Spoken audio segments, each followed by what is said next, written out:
राम राम मंडळी, हा आहे आपला टेक्सासचा 9 HP डिझेल इंजिनमधला बॅक रोटरी पॉवर विडर.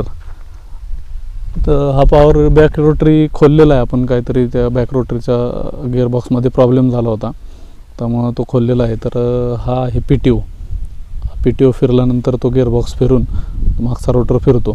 हा आहे PTOचा ऑन ऑफचा गिअर. तर आता तो बॅक रोटरी खोलल्यामुळं आपण सेंटर रोटरीचा गिअर रोटर जोडणार आहोत. तर इकडं हे सेंटर रोटरीचा गिअर रोटर,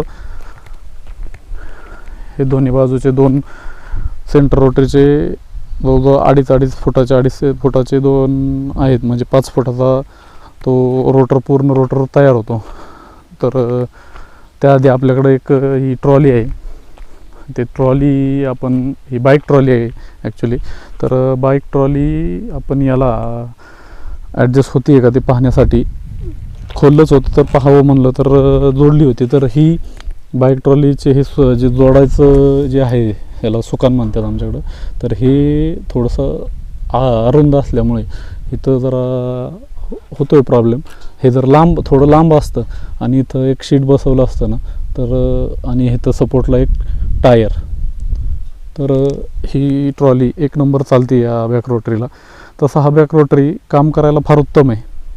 म्हणजे बेडला माती लावणे, खुरपणे, मग बेडच्या मध्ये एकदम उत्तम खुरपतो. आणि असं डिझेलचा खर्चही फार कमी आहे त्याचा, एवढा काय असा खर्च नाही आहे जास्त. तर ही ट्रॉली ट्राय करायची होती, बरेच दिवस झालं चाललेलं ट्राय करायचं, पण काल ती ट्राय केली. तो छोटासा व्हिडिओ मी ह्या व्हिडिओच्या मध्ये टाकेलच, पण व्हिडिओ छान आहे. म्हणजे ही ट्रॉली व्यवस्थित चालते या बॅक रोटरीला. आता सेंटर रोटरी जोडल्यानंतर बघूयात कसं काय चालतंय, पण ही ट्रॉली व्यवस्थित चालते. थोडंसं ह्याच्यात आता ही बाईकच्या नुसार बनवलेली आहे. जर ह्या बॅक रोटरीच्या नुसार बनवली तर ह्याच्यात थोडेसे मॉडिफिकेशन करावे लागतील. हे सुकान थोडंसं लांब करावं लागेल आणि इथं एक शीट बसवून एक टायर खाली मुवेबल 360 जो असतो टायर, तो टायर तिथं टाकाला तर व्यवस्थित चालेल असं मला वाटतंय. बाकी हा बॅक रोटरी काम करायला खूप उत्तम आहे.